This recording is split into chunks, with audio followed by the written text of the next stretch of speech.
100일이면 항복한다. 일본이 한국 반도체의 급소를 틀어막았습니다. 핵심 소재 92%를 차단했고 전 세계가 끝났다고 했습니다. 하지만 7조 8천억 원의 역습이 시작됐습니다. 소재 3종이 하나씩 국산화됐고 93%를 독점하던 최후의 보루마저 뚫렸습니다. 이 모든 걸 설계한 일본 관료가 35년 만에 입을 열었습니다. 그 충격적인 고백을 지금 공개합니다. 시작하기 전 구독과 좋아요, 그리고 대한민국 화이팅 댓글로 한국을 응원해주세요. 저는 나카무라 시니치, 일본 경제산업성 통상정책국에서 35년을 보낸 관료입니다. 대한 수출 규제 정책을 직접 설계하고 실행한 실무 총괄이었죠. 지금은 은퇴했습니다. 그리고 오늘 이 글을 씁니다. 제 관료 인생 최대의 실책에 대한 고백을. 많은 분들이 물으실 겁니다. 왜 이제 와서 이 이야기를 하느냐고. 답은 간단합니다. 거짓말에 지쳤기 때문입니다. 7년 동안 저는 동료들 앞에서, 후배들 앞에서, 그리고 무엇보다 거울 앞에서 거짓말을 해왔습니다. 그 정책은 틀리지 않았다고. 한국이 반응을 과하게 한 것뿐이라고. 하지만 더 이상은 못하겠습니다. 처음부터 말씀드리겠습니다. 그해 여름이 시작되기 석 달 전부터 경제산업성 내부에는 묘한 흥분이 감돌고 있었습니다. 복도에서 마주치는 동료들의 눈빛이 달랐어요. 뭔가 큰일을 앞둔 사람들 특유의 긴장감과 기대감이 뒤섞인 표정이었죠.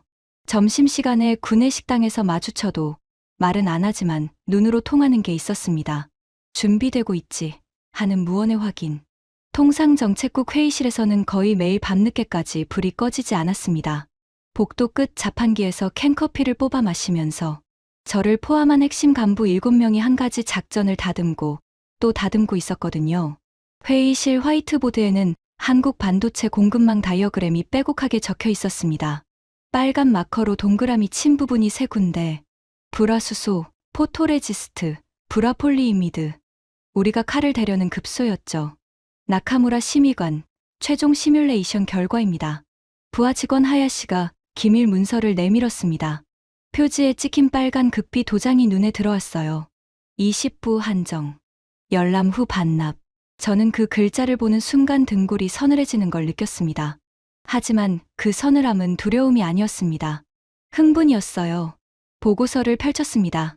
형광등 불빛 아래 빽빽한 글자들 사이에서 48페이지 끝에 있는 결론 문단이 눈에 박혔습니다. 대한민국 반도체 산업은 핵심 소재 3종, 공급 차단 시 90일에서 120일 내 생산 능력에 치명적 타격을 받을 것으로 예상됨. 특히 불화수소의 경우 대체 공급원 확보에 최소 2년 이상 소요될 것으로 분석됨. 저는 그 문장을 3번 읽었습니다. 3번 모두 같은 결론이었죠. 심장 박동이 빨라지는 걸 느꼈습니다. 손끝이 미세하게 떨렸어요. 100일이면 한국이 무릎을 꿇는다. 보고서를 덮고 의자에 등을 기댔습니다. 회의실 천장의 흰 형광등이 유난히 밝게 느껴졌어요. 에어컨에서 나오는 찬바람이 이마에 땀을 식혀주었습니다. 그날 밤, 저는 아카사카의 단골 이자카야 갤로쿠에서 청주를 한 잔 기울이며 생각했습니다. 나무 카운터에 팔꿈치를 기대고 잔에서 피어오르는 김이 천천히 흩어지는 걸 바라보면서요. 간장 소스와 숯불에 굽는 닭꼬치 냄새가 코끝을 간지렸습니다. 옆자리에서 샐러리맨 2명이 맥주잔을 부딪히며 웃고 있었죠. 평범한 도쿄의 밤이었습니다. 하지만 제 머릿속은 평범하지 않았어요. 이건 전쟁이다. 총 한 발 쏘지 않는 전쟁. 그리고 우리는 이미 이긴 전쟁이다. 청주를 한 모금 더 마셨습니다. 차갑게 식힌 준마이 다이긴조가 목을 타고 내려갔습니다. 그때까지만 해도 저는 정말로 그렇게 믿었습니다.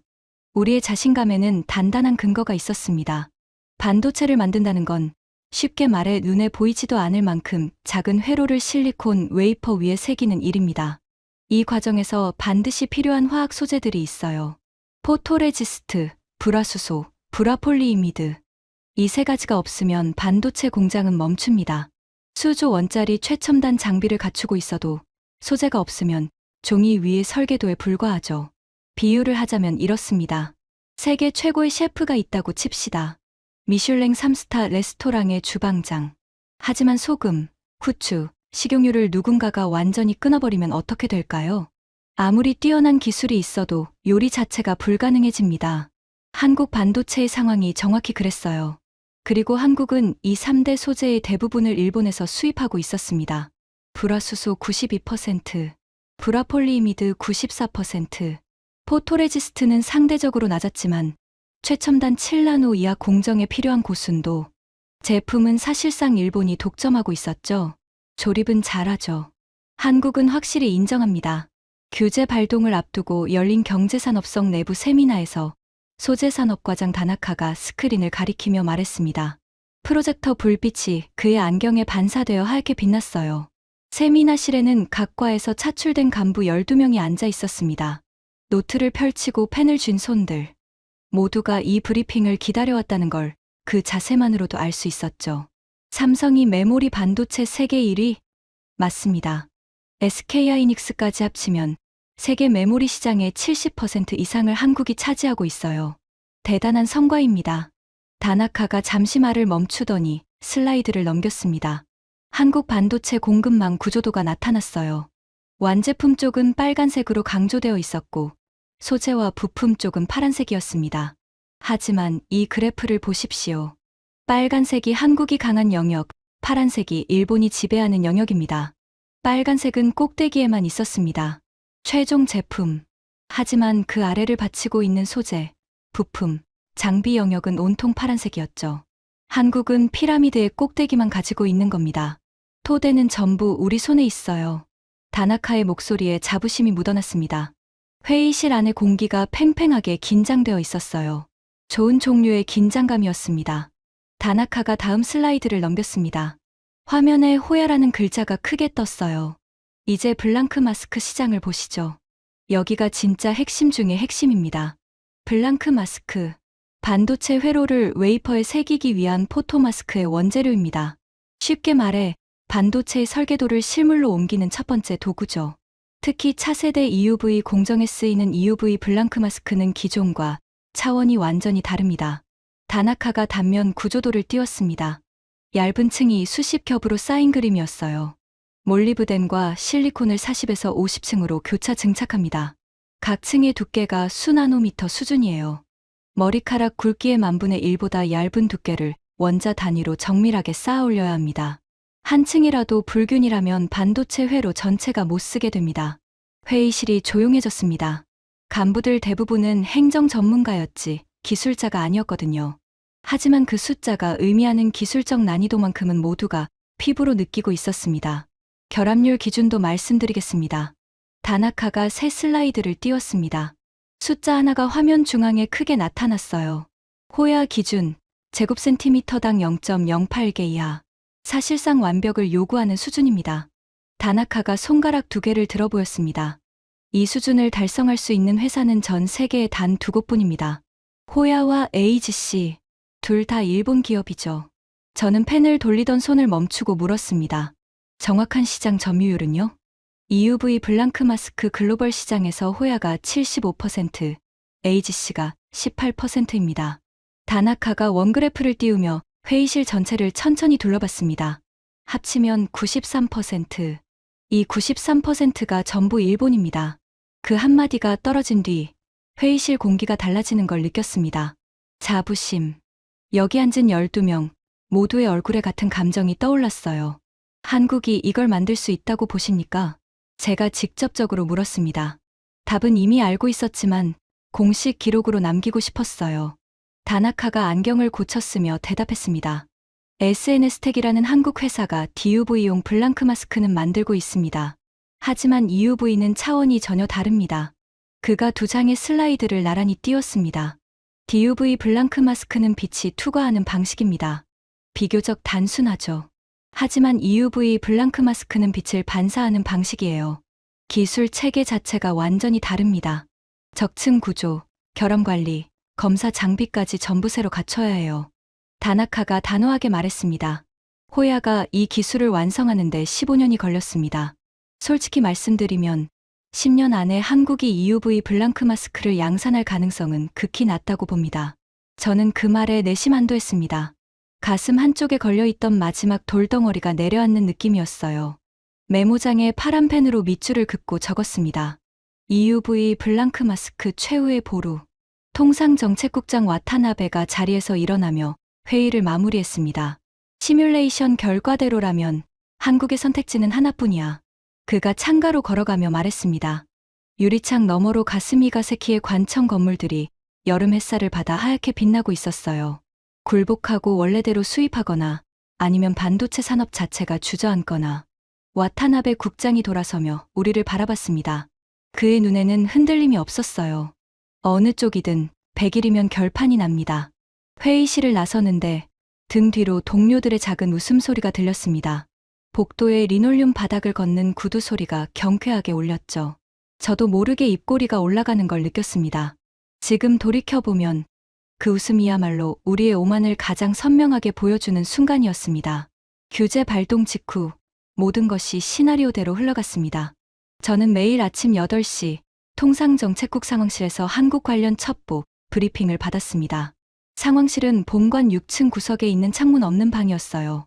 중앙 모니터 3대에는 한국 주요 언론의 실시간 뉴스가 흘러나왔고 주한일본 대사관 경제과에서 올라오는 현장 보고가 30분 단위로 갱신됐죠. 방 한쪽 구석에서 커피 머신이 쉴 틈 없이 돌아갔습니다. 긴장과 흥분이 뒤섞인 그 방의 냄새를 저는 아직도 기억합니다. 카페인과 땀이 섞인 냄새였어요. 첫 주. 한국 반도체 업계는 문자 그대로 비상체제에 돌입했습니다. 삼성과 SK하이닉스 경영진이 긴급 공급망 점검 회의를 소집했다는 보고가 올라왔습니다. 한국산업통상자원부 장관이 밤 11시에 관계부처 긴급 대책회의를 열었다는 첩보도 들어왔죠. 한국 반도체 관련 주가는 이틀 연속 하락세를 기록했습니다. 대사관 경제과에서는 한국 재계 전체가 패닉 상태라는 보고를 올려보냈어요. 하야시 사무관이 첫 주간 브리핑을 마치며 말했습니다. 한국 측 반응이 예상보다 격렬합니다. 불매운동이 SNS를 중심으로 급속히 확산되고 있고 일본 여행 취소율이 80%를 넘었습니다. 저는 커피를 한 모금 마시며 고개를 끄덕였습니다. 감정적 반응은 예상 범위 내야. 중요한 건 산업계의 실질적 대응이지. 하야시가 태블릿을 넘기며 대답했습니다. 산업계는 지금 패닉 상태입니다. 대안을 찾고 있지만 단기간에 일본산 고순도 소재를 대체할 수 있는 공급처가 사실상 없는 상황입니다. 그 말을 듣는 순간 저는 가슴속에서 뜨거운 것이 올라오는 걸 느꼈습니다. 승리의 예감이었어요. 숫자가 뒷받침했습니다. 대한 불화수소 수출량이 규제 발동 한 달 만에 전년 대비 87.9% 감소했습니다. 거의 90%가 증발한 겁니다. 한국으로 가던 불화수소의 파이프라인이 사실상 막혀버렸죠. 그래프로 보면 절벽이었습니다. 전월까지 꾸준히 유지되던 수출량 선이 수직으로 떨어졌어요. 한국 언론의 헤드라인도 우리의 시나리오 그대로였습니다. 반도체 소재 비상, 일본 수출 규제 충격파 확산, 대안 없는 한국 반도체의 미래. 이런 제목의 기사가 매일같이 쏟아졌죠. 한국 인터넷 커뮤니티에서는 일본 불매운동이 들불처럼 번졌습니다. 하지만 저는 그것이 오히려 좋은 신호라고 판단했어요. 감정적 반발이 거세다는 건 그만큼 기술적 대안이 없다는 뜻이니까요. 불매운동으로 맥주와 여행을 끊을 수는 있어도 반도체 핵심 소재를 하루아침에 만들어낼 수는 없는 법입니다. 두 번째 달, 경제산업성 상황실의 분위기는 점점 여유로워지고 있었습니다. 한국 중소소재 업체 몇 곳이 불화수소 국산화를 시도하고 있다는 정보가 올라왔습니다. 하지만 정보분석관의 평가는 냉정했어요. 시도 자체는 하고 있습니다만 반도체급 고순도 12N 수준에는 한참 못 미칩니다. 불순물 농도가 기준치의 수백 배입니다. 공정 안정성 확보까지 최소 3년에서 5년은 걸릴 겁니다. 저는 보고서에 파란 펜으로 동그라미를 치며 메모했습니다. 예상 범위 내. 하야시가 덧붙였습니다. 한국 내 여론도 국산화에 대해서는 회의적입니다. 한국 반도체 전문가들 사이에서도 단기 국산화는 불가능하다는 의견이 지배적이에요. 저는 고개를 끄덕이며 보고서를 덮었습니다. 계획대로였어요. 우리가 그린 시나리오에서 단 한 치도 벗어나지 않고 있었습니다. 세 번째 달, 경제산업성 장관실에서 비공식 만찬이 열렸습니다. 통상정책국 핵심 간부 5명만 초대된 자리였죠. 장관 집무실 옆 소회의실의 원목 테이블 위에 고급 사케와 회가 차려져 있었습니다. 참치 뱃살의 붉은 결이 접시 위에서 조명을 받아 윤기나게 빛났어요. 장관이 사케 잔을 들며 말했습니다. 통상정책국이 잘해주고 있어. 한국 쪽 반응을 보면 조만간 물밑 접촉이 올 거야. 와타나베 국장이 미소를 지으며 고개를 숙였습니다. 빠르면 이번 달 안에 한국산업통상자원부에서 비공식 채널로 연락이 올 것으로 예상합니다. 그때를 위한 조건 정리도 되어 있겠지? 물론입니다. 나카무라 심의관이 3가지 시나리오를 준비해 두었습니다. 장관의 시선이 제게로 왔습니다. 저는 간결하게 보고했어요. 한국이 접촉해올 경우를 대비해 최소 조건, 중간 조건, 최대 조건을 정리해 두었습니다. 어느 시나리오든 일본이 주도권을 유지하는 구조입니다. 장관이 만족스러운 표정으로 고개를 끄덕이며 사케를 한 모금 들이켰습니다. 저도 잔을 입에 가져갔어요. 차갑게 식힌 다이긴조의 과일향이 코끝을 스쳤습니다. 수고했네, 나카무라. 장관이 저를 보며 잔을 들었습니다. 35년 관료 생활에서 장관에게 직접 치아를 받은 건 손에 꼽을 정도였어요.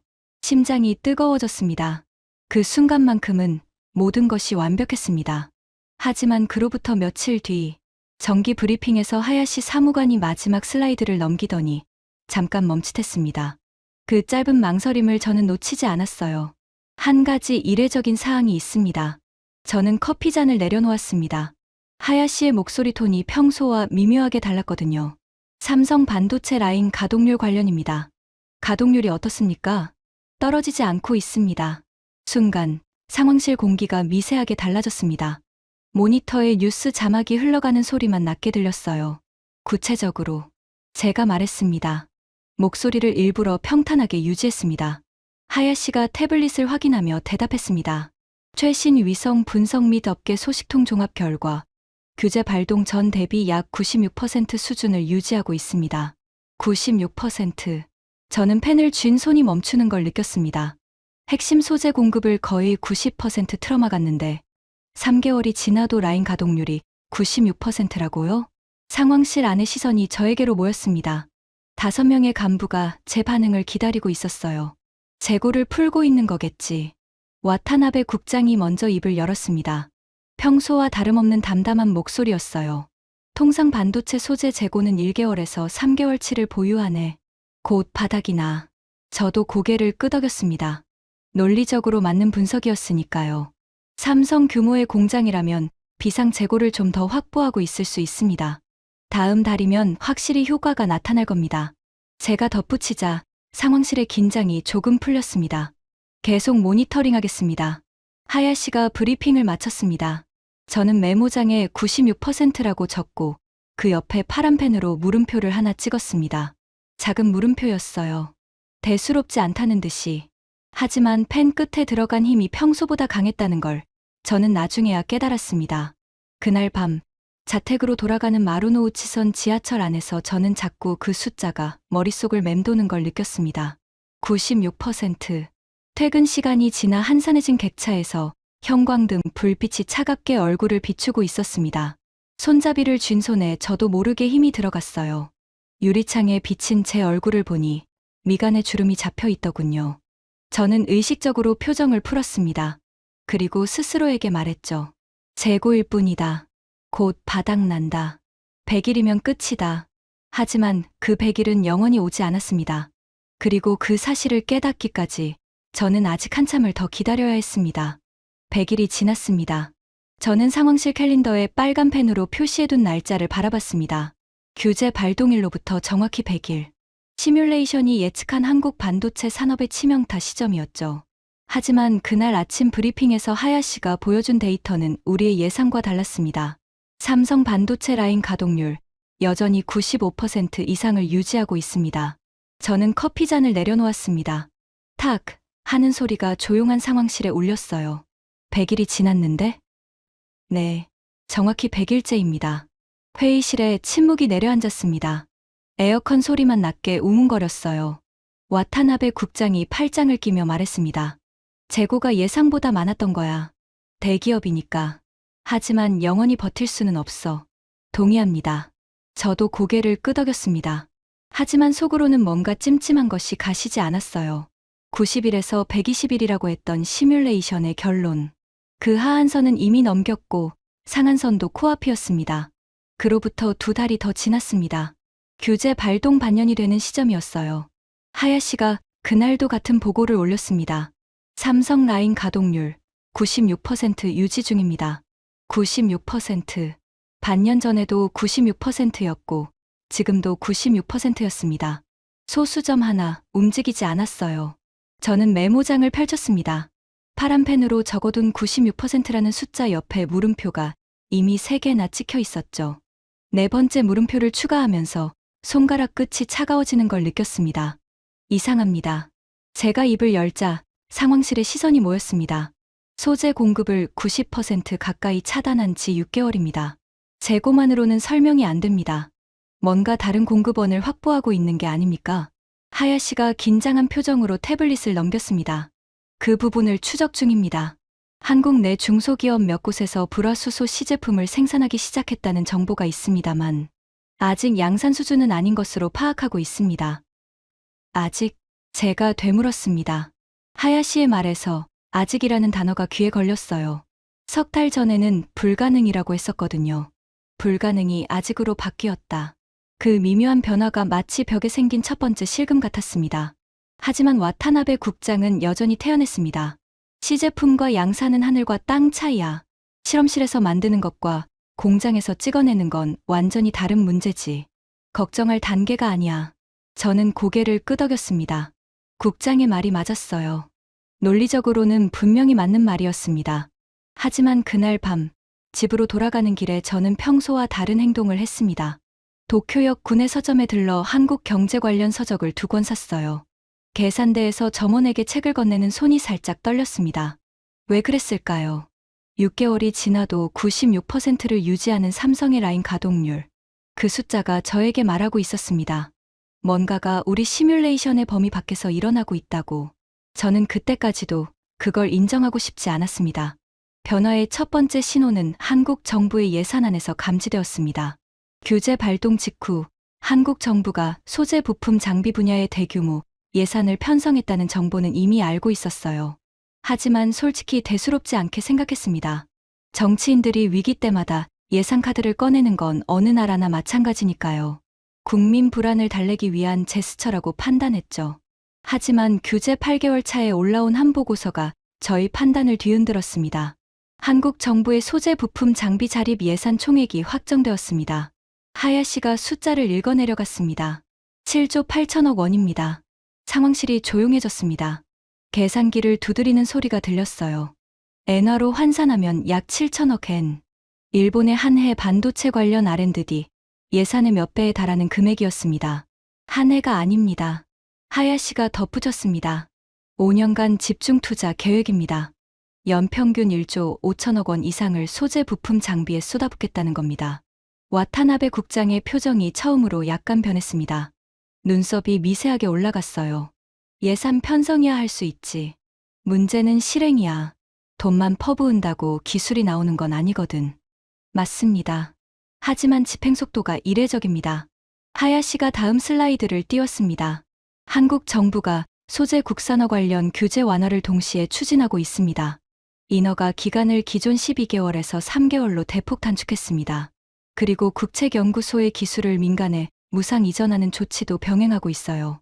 저는 펜을 멈추고 하야시를 바라봤습니다. 국책연구소 기술 무상 이전. 그건 우리도 쉽게 하지 못하는 조치 아닌가. 그렇습니다. 한국 언론에서도 파격적이라고 보도하고 있습니다. 저는 의자 등받이에 기대며 천장을 올려다봤습니다. 형광등 불빛이 눈에 아렸어요. 이건 예상과 달랐습니다. 우리가 상대하고 있는 건 삼성이나 SK하이닉스 같은 개별 기업이 아니었어요. 한국이라는 국가 자체가 움직이고 있었습니다. 기업이 아니라 국가가 나섰다. 이 차이를 그때 우리는 과소평가했습니다. 일본의 수출 규제는 기업 대 기업의 거래를 차단하는 조치였어요. 하지만 한국의 대응은 국가 전체의 시스템을 재편하는 수준이었습니다. 정부가 예산을 쏟고 규제를 풀고 연구소가 기술을 넘기고 기업이 실행하는, 정부와 기업과 연구기관이 하나의 유기체처럼 움직이는 구조였죠. 솔직히 부러웠습니다. 우리 일본은 관료, 기업, 연구기관이 각자의 영역을 지키며 느리게 움직이는데 익숙했거든요. 하지만 한국은 위기 앞에서 모든 칸막이를 허물어버렸습니다. 추가 정보가 있습니다. 하야시가 조심스럽게 말했습니다.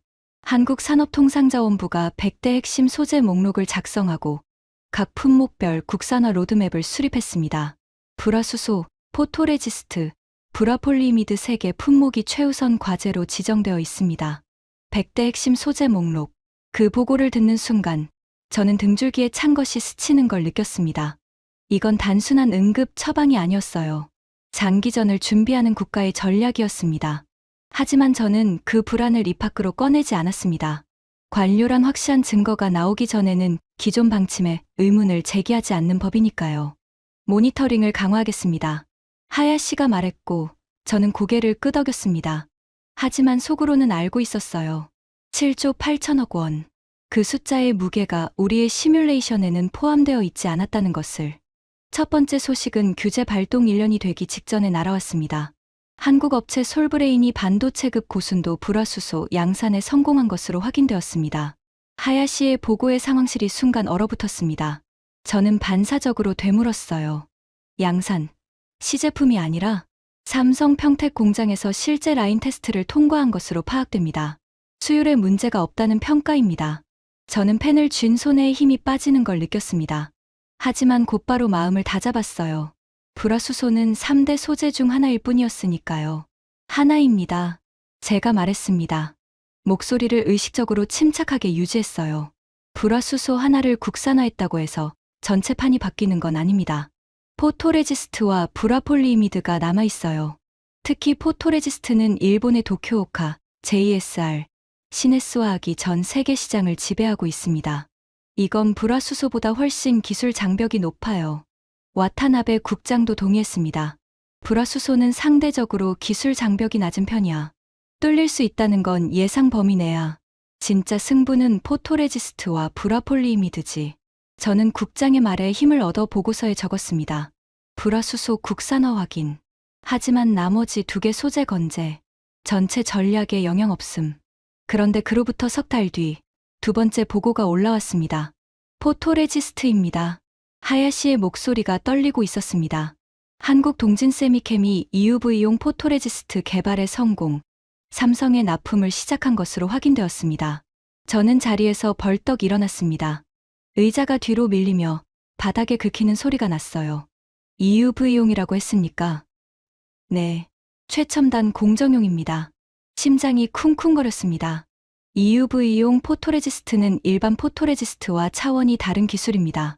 우리 일본 기업들이 수십 년간 축적한 노하우의 결정체였어요.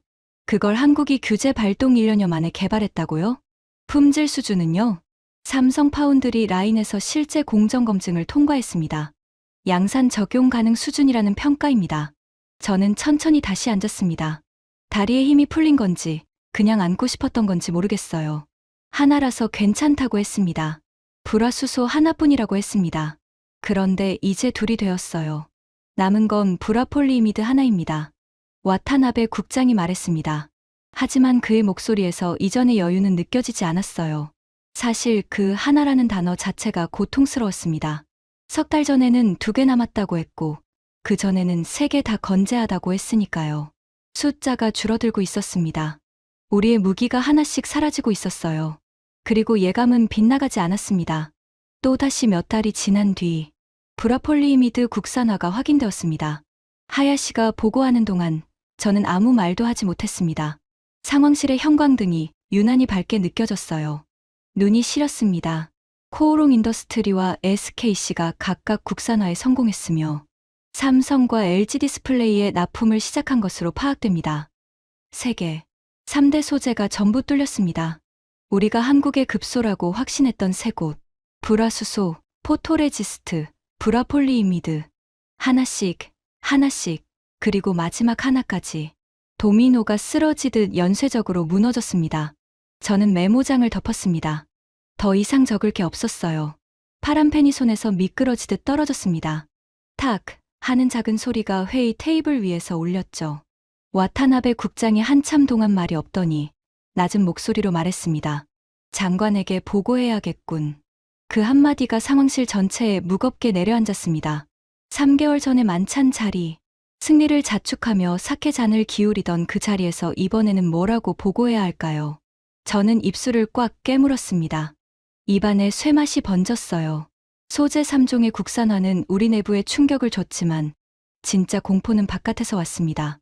호야 쪽에서 먼저 비명이 터져 나왔어요. 규제 발동 2년이 지난 시점이었습니다. 호야의 분기 실적 보고가 경제산업성의 비공식으로 공유되었는데 한국 매출 관련 수치가 눈에 들어왔습니다. 호야에 대한 매출이 전년 대비 30% 이상 감소했습니다. 하야시가 담담하게 읽어내려갔지만 그 숫자의 의미는 결코 담담하지 않았어요. 호야는 EUV 블랑크 마스크 세계 시장 75%를 차지하는 절대 강자였습니다. 그런 호야의 한국향 매출이 30% 넘게 빠졌다는 건 한국이 다른 곳에서 물량을 확보하기 시작했거나 아니면 자체 생산을 시작했다는 뜻이었죠. 원인 분석은요? 복합적입니다. 한국 기업들이 일본산 소재 의존도를 의식적으로 줄이고 있는 것이 주된 요인입니다. 그리고 한 가지 더. 하야시가 잠시 말을 멈추더니 조심스럽게 덧붙였습니다. SNS텍이라는 한국 업체의 블랑크 마스크 물량이 늘어나고 있다는 업계 정보가 있습니다. SNS텍. 다나카가 세미나에서 언급했던 그 이름이 다시 떠올랐습니다. DUV용 블랑크 마스크나 만드는 작은 회사라고 했었죠. 그런데 그 이름이 호야의 매출 하락과 같은 맥락에서 언급되고 있었습니다. 하지만 그때까지도 저는 SNS텍을 심각하게 받아들이지 않았어요. DUV용 블랑크 마스크가 좀 더 팔린 것일 수 있으니까요. 진짜 충격은 다른 방향에서 왔습니다. 미국 상무부의 반도체 공급망 보고서가 공개된 겁니다. 그 보고서에는 일본의 수출 규제에 대한 미국 정부의 공식적인 평가가 담겨 있었습니다. 저는 원문을 입수해서 밤새 번역하며 읽었어요. 서재 책상 위에서 스탠드 불빛 아래 한 문장 한 문장을 짚어가며 읽었습니다. 그리고 심장이 멈추는 줄 알았습니다. 일본의 수출 규제는 글로벌 반도체 공급망의 다변화를 가속시키는 결과를 초래했다. 한국을 비롯한 주요국들이 소재 자립 역량을 강화하는 계기가 되었으며 이는 장기적으로 특정 국가에 대한 과도한 의존도를 줄이는 긍정적 효과를 가져올 수 있다. 눈을 의심했습니다. 3번, 4번 다시 읽었어요. 미국이, 우리의 동맹인 미국이 일본의 수출 규제가 긍정적 효과를 가져왔다고 평가한 겁니다. 한국의 소재 자립을 촉진했다는 점에서요. 이건 외교적 표현으로 포장된 비판이었습니다. 번역하면 이런 뜻이었어요. 일본이 무기로 쓴 수출 규제가 결과적으로 한국에게 독립의 동기를 줬다. 일본의 자충수다. 스탠드 불빛이 흔들렸습니다. 아니, 제 손이 떨리고 있었던 거예요. 보고서를 쥔 손가락에서 힘이 빠졌습니다. 미국마저 우리 편이 아니었습니다. 아니, 정확히 말하면 미국은 처음부터 일본 편도 한국 편도 아니었어요. 미국의 관심사는 오직 하나, 자국 반도체 공급망의 안정성이었습니다. 그 관점에서 보면 일본이 소재를 무기화한 행위는 공급망의 불안 요소였던 겁니다.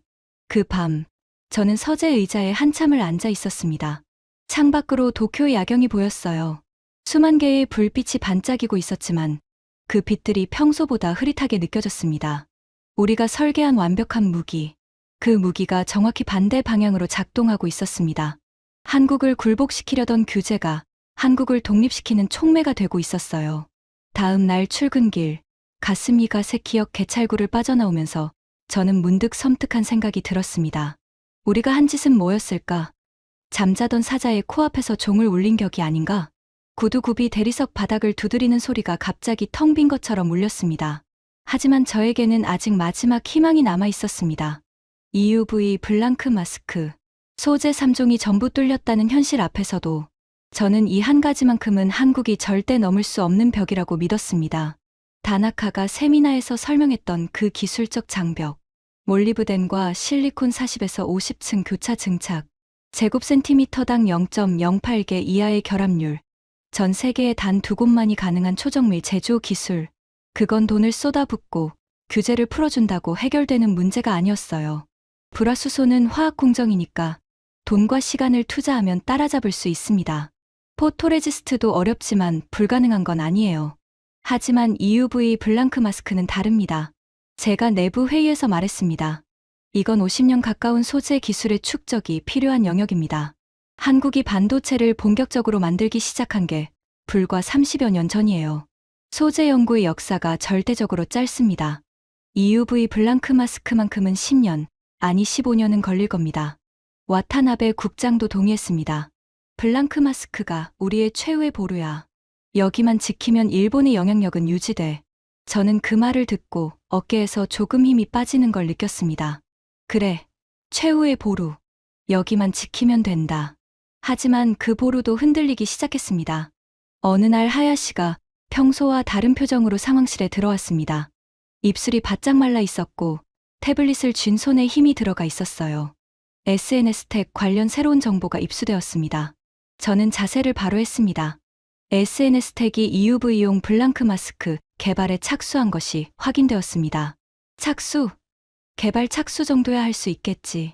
문제는 완성이지. 제가 일부러 가볍게 받아쳤습니다. 하지만 하야시의 다음 말이 저의 가벼움을 산산조각 냈어요. 그리고 삼성이 SNS 텍에 지분 투자를 단행했습니다. 8%입니다. 삼성이 SNS 텍에 투자했다. 8%. 이건 단순한 재무적 투자가 아니었습니다. 삼성이라는 세계 최대 반도체 기업이 SNS 텍의 기술력에 전략적 가치를 부여했다는 뜻이었어요. 삼성이 왜 투자를 합니까? 와타나베 국장이 물었습니다. 그의 목소리에서 날카로움이 느껴졌어요. SNS 텍의 EUV 블랑크 마스크 기술이 삼성 파운드리 전략에 필수적이라는 판단인 것 같습니다. 하야시가 대답했습니다. 하지만 좀 더 구체적인 것은 삼성의 기술 투자는 반드시 양산 가능성을 전제로 한다는 점입니다. 삼성은 가능성만으로 투자하지 않습니다. 그 말이 가슴에 박혔습니다. 삼성은 가능성만으로 투자하지 않는다. 그건 반도체 업계의 상식이었어요. 삼성이 돈을 넣었다는 건 SNS 텍의 기술이 이미 상당한 수준에 도달했다는 방증이었습니다. 저는 자리에서 일어나 상황실 벽에 걸린 한국 반도체 공급망 지도를 바라봤습니다. 규제 발동 때만 해도 파란색, 일본 영역이 압도적이었던 그 지도에 이제 빨간색 한국 영역이 하나둘 늘어나고 있었어요. 불화수소, 빨간색으로 바뀌었습니다. 포토레지스트, 빨간색으로 바뀌었습니다. 불화폴리이미드, 빨간색으로 바뀌었습니다. 그리고 이제 마지막 남은 파란색 영역, EUV 블랑크 마스크. 그 영역에도 빨간 점이 하나 찍히기 시작한 겁니다. 저는 주먹을 꽉 쥐었습니다. 손톱이 손바닥에 파고드는 통증이 느껴졌어요. 아직이다. 개발 착수와 양산 성공은 다르다. SNS 텍이 아무리 투자를 받아도 호야와 AGC가 수십 년간 쌓아올린 기술을 단기간에 따라잡을 수는 없다. 절대로. 하지만 그 절대로라는 확신이 예전만큼 단단하지 않았습니다. 불화수소도 절대라고 했었고 포토레지스트도 절대라고 했었으니까요. 불화폴리이미드는 말할 것도 없었죠. 세 번의 절대가 모두 깨졌습니다. 네 번째 절대는 과연 버틸 수 있을까? 그 의문이 머리를 떠나지 않았습니다. 밤마다 잠들기 전 천장을 바라보며 같은 생각을 했어요. 이불을 끌어올린 손이 차가웠고 옆에서 아내의 규칙적인 숨소리가 들렸습니다. 저는 눈을 감았습니다. 하지만 어둠 속에서도 96%라는 숫자가 보였어요. 7조 8천억 원이라는 숫자가 보였습니다. 87.9%라는 수출 감소율이 이제는 우리의 성과가 아니라 우리의 실패를 증명하는 숫자로 변해 있었죠. 규제로 수출을 87.9% 줄였는데 한국은 쓰러지지 않았습니다. 오히려 일어섰어요. 더 강하게. 그리고 이제 마지막 보루마저 위협받고 있었습니다. 저는 이불 속에서 조용히 중얼거렸습니다. 우리가 대체 무슨 짓을 한 거지? 그날 밤 뒤척이다가 새벽 4시에 일어나 서재로 갔습니다. 창밖에 도쿄의 새벽 하늘이 뿌옇게 밝아오고 있었어요. 책상 서랍에서 그의 여름의 기밀 보고서 사본을 꺼냈습니다. 표지의 빨간 극비 도장이 어둠 속에서도 선명했죠. 90일에서 120일 내 치명적 타격. 그 문장을 다시 읽었습니다. 쓴 웃음이 나왔어요. 우리의 예측은 완벽했습니다. 한 가지만 빼고요. 한국이 반격할 거라는 걸 예측하지 못했다는 것. 그리고 그 반격이 이토록 빠르고 이토록 체계적이며 이토록 집요할 거라는 것을. 그 보고서가 올라온 건 어느 겨울 아침이었습니다. 상황실에 들어서자마자 분위기가 달랐어요. 하야시를 포함한 실무진 3명이 이미 자리에 앉아 있었는데 아무도 말을 하지 않았습니다. 모니터 불빛만 그들의 얼굴을 파랗게 비추고 있었죠. 무슨 일이야? 제가 물었습니다. 코트를 벗으면서요. 밖에서 무더운 찬 공기가 상황실의 난방과 부딪혀 안경에 김이 서렸습니다. 하야시가 태블릿을 내밀었습니다. 화면에 SNS 텍의 분기 실적 보고와 기술 동향 분석이 떠 있었어요. SNS 택이 EUV 블랑크 마스크 양산 체제를 갖춘 것으로 확인되었습니다. 양산 체제. 개발 착수가 아니라 양산 체제. 그 두 단어 사이에는 수년의 기술 격차가 있어야 정상이었습니다. 하지만 SNS 택은 그 격차를 무시하듯 뛰어넘었어요. 구체적으로 설명해. 제가 의자에 앉으며 말했습니다. 목소리를 평정하게 유지하려 했지만 안경을 닦는 손이 떨리고 있었어요. 하야시가 보고를 시작했습니다. SNS 택이 현재 생산 가능한 EUV 블랑크 마스크는 4종입니다. 4종. 네. 위상 반점 블랑크 마스크, 바이너리 블랑크 마스크를 포함해서 EUV 공정에 필요한 주요 블랑크 마스크 4종을 모두 갖추었습니다. 4종 전부. 이건 특정 틈새 시장을 공략하는 수준이 아니었습니다. EUV 블랑크 마스크 시장 전체를 노리는 풀라인업이었어요. 삼성 테스트는요? 통과했습니다. 하야시의 대답이 짧았습니다. 짧을수록 확실하다는 뜻이었죠. 삼성 파운드리 라인에서 실제 웨이퍼 공정 테스트를 통과했으며 수율과 결합률 모두 기준치를 충족한 것으로 파악됩니다. 저는 눈을 감았습니다. 다나카가 세미나에서 자신만만하게 말했던 장면이 떠올랐어요. 제곱센티미터당 0.08개 이하. 이 수준을 달성할 수 있는 회사는 전 세계에 단 2곳뿐입니다. 그 2곳이 이제 3곳이 된 겁니다. 하지만 보고는 거기서 끝나지 않았습니다. 추가 정보가 있습니다. 하야시가 다음 슬라이드를 넘겼습니다. 경기도 용인시의 위성사진이 떴어요. 드넓은 부지 위에 건물이 올라가고 있는 모습이었습니다. 한국 정부와 삼성이 공동으로 용인에 EUV 전용 연구센터를 건설하고 있습니다. 부지 면적 1만 809제곱미터. 투자 규모 1천억 원입니다. 1천억 원짜리 EUV 전용 시설. 저는 숫자를 머릿속에서 되뇌었습니다. 이건 실험실이 아니라 양산을 위한 인프라였어요. 그리고 이 시설에 도입되는 핵심 장비가 있습니다. 하야시가 장비 사양서를 띄웠습니다. 일본 라서텍의 EUV 마스크 블랑크 검사 장비입니다. 도입 금액 약 417억 원. 저는 펜을 떨어뜨렸습니다. 탁 하는 소리가 상황실에 울렸어요. 라서텍. 일본 기업이었습니다. 우리 일본의 기업이 한국의 EUV 블랑크 마스크 양산을 돕고 있다니. 이 아이러니를 어떻게 받아들여야 할까요? 라서텍이 왜? 제가 물었습니다. 목소리가 갈라졌어요. 라서텍은 민간 기업입니다. 수출 규제 대상 품목이 아닌 검사 장비를 판매한 것이라 법적으로 문제가 없습니다. 하야시의 대답은 정확했습니다. 하지만 그 정확함이 오히려 가슴을 후벼 팠어요. 우리 정부가 한국을 겨냥해 소재를 틀어막는 동안 우리 기업은 한국의 장비를 팔고 있었던 겁니다. 국가의 전략과 기업의 이익이 엇갈리는 순간이었죠. 그리고 그 틈새로 한국은 정확하게 파고들었습니다. 와타나베 국장이 한참 동안 말이 없더니 무거운 한숨을 내쉬었습니다. 제가 그의 옆에서 일한 15년 동안 국장이 회의 중에 한숨을 쉬는 건 처음 봤어요. 최후의 보루가 뚫렸어. 국장이 낮은 목소리로 말했습니다. 그 한마디에 상황실 전체가 침묵에 잠겼어요. 하야시가 마지막 슬라이드를 띄웠습니다. SNS택의 분기 매출 추이 그래프였어요. 선이 가파르게 올라가고 있었습니다. SNS택의 직전 분기 매출 약 1,099억 9천만 원. 전년 동기 대비 20.4% 성장입니다. 20.4%. 호야에 대한 매출은 30% 넘게 떨어지고 있는데 SNS택은 20% 넘게 성장하고 있었습니다. 숫자가 모든 걸 말해주고 있었어요. 시장이 움직이고 있었습니다. 호야에서 SNS택으로 저는 벽에 걸린 한국 반도체 공급망 지도를 바라봤습니다.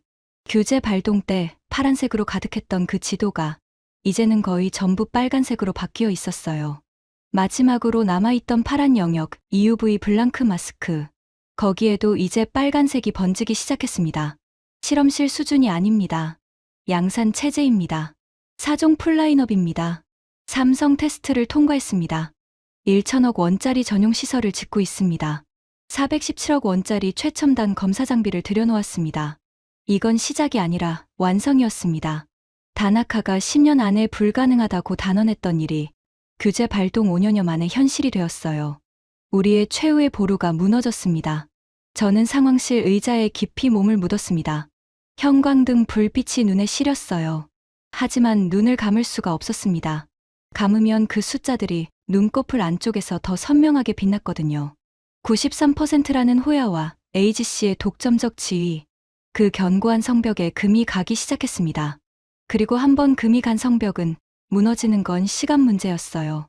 그로부터 얼마 뒤 일본 정부는 한국에 대한 수출 규제를 해제했습니다. 규제 발동부터 해제까지 44개월, 3년 8개월이었습니다. 해제 발표가 났을 때 저는 이미 은퇴를 앞두고 있었어요. 통상정책국 사무실에서 마지막 짐을 정리하던 중이었죠. 골판지 상자에 35년치 서류와 메모장을 담고 있었는데 후배 직원이 뛰어들어와서 알려줬습니다. 나카무라 심의관, 대한수출규제 해제가 공식 발표되었습니다. 저는 손에 들고 있던 메모장을 내려다봤습니다. 표지가 닳고 모서리가 접힌 그 메모장. 첫 페이지에 파란 펜으로 적어둔 100일이면 끝이라는 글자가 보였어요. 100일이면 끝난다고 했었죠. 100일은 200일이 되었고, 200일은 1년이 되었고, 1년은 2년이 되었습니다. 그리고 44개월이 지나서야 끝이 났어요. 하지만 우리가 상상했던 결말이 아니었습니다. 한국이 무릎을 꿇어서 끝난 게 아니었어요. 한국이 우리를 더 이상 필요로 하지 않게 되어서 끝난 겁니다. 해제라는 단어가 붙었지만 실질적으로는 항복이나 다름없었습니다. 44개월간의 규제가 남긴 것은 한국의 굴복이 아니라 한국의 자립이었으니까요. 우리가 칼을 거둔 건 칼이 더 이상 위협이 되지 않았기 때문이었습니다. 은퇴 후 한 달이 지났을 때 저는 서재에 앉아 이 모든 과정을 되짚어봤습니다. 창밖으로 벚꽃이 흩날리고 있었어요. 봄바람에 실려온 꽃잎 하나가 열린 창문 틈으로 들어와 책상 위에 내려앉았습니다. 저는 그 꽃잎을 바라보며 생각했습니다. 우리는 왜 실패했을까? 답은 명확했습니다. 우리는 한국의 기술력을 과소평가했고 한국의 의지를 과소평가했으며 무엇보다 위기에 처한 국가가 보여줄 수 있는 집단적 에너지를 완전히 간과했습니다. 92%의 불화수소 의존도, 94%의 불화폴리이미드 의존도. 그 숫자를 보면서 우리는 한국의 약점만 봤어요. 하지만 그 숫자의 이면에는 다른 의미가 있었습니다. 한국은 그동안 일본 소재가 좋았기 때문에 수입했던 것이지 만들 능력이 없어서 수입한 게 아니었다는 거예요. 불화수소 국산화에 성공한 솔브레인의 연구팀, 포토레지스트를 개발한 동진세미캠의 기술진, EUV 블랑크 마스크를 양산 수준까지 끌어올린 SNS텍의 엔지니어들, 그리고 이 모든 것을 가능하게 한 7조 8천억 원의 국가적 의지. 우리가 던진 돌멩이가 잠자던 거인을 깨운 겁니다. 경제적 무기는 양날의 칼이었습니다. 상대를 베려고 휘두른 칼이 돌아와서 자기 손을 베었어요. 호야의 매출은 하락하고 한국의 일본 소재 의존도는 급감했으며 글로벌 공급망에서 일본의 절대적 지위는 흔들리기 시작했습니다. 제가 35년간 쌓아올린 관료로서의 자부심, 일본의 소재 기술은 세계 최고라는 믿음, 그건 틀리지 않았습니다. 하지만 세계 최고의 기술을 무기로 쓴 순간 그 기술의 가치는 오히려 떨어졌어요. 왜냐하면 세상은 단순하거든요. 무기로 쓰일 수 있는 것에는 반드시 대안이 만들어집니다. 그게 1년이 걸리든 5년이 걸리든 인간은 반드시 길을 찾아냅니다. 특히 등이 벽에 몰린 사람들은요. 저는 이 글을 쓰면서 한국에 대한 감정이 달라졌다는 걸 고백합니다. 7년 전에는 우월감이 있었어요. 소재 강국 일본, 조립 공장 한국. 그런 구도가 머릿속에 박혀 있었죠. 하지만 지금은 다릅니다. 7조 8천억 원을 투자하고 규제를 풀고 국책연구소의 기술을 민간에 이전하고 불화수소부터 EUV 블랑크 마스크까지 하나하나 국산화해낸 그 과정. 그건 존경받아 마땅한 성취입니다. 위기를 기회로 바꾸는 능력. 그것이야말로 진짜 국가 경쟁력이 아닐까요? 저는 메모장의 마지막 페이지를 펼쳤습니다. 거기에 파란 펜으로 한 줄을 적었어요. 100일이면 끝난다고 했다. 하지만 끝난 건 한국이 아니라 우리의 오만이었다. 이것이 35년 관료 나카무라 시니치의 고백입니다. 지금까지 일본 경제산업성 35년 관료 나카무라 시니치의 충격적인 고백이었습니다. 위기를 기회로 바꿔낸 대한민국의 저력, 이 이야기를 주변에 널리 공유해주세요. 여러분의 작은 관심이 대한민국의 기술 자립을 응원하는 큰 힘이 됩니다. 구독과 좋아요도 부탁드립니다. 지금까지 터칭 스토리였습니다. 감사합니다.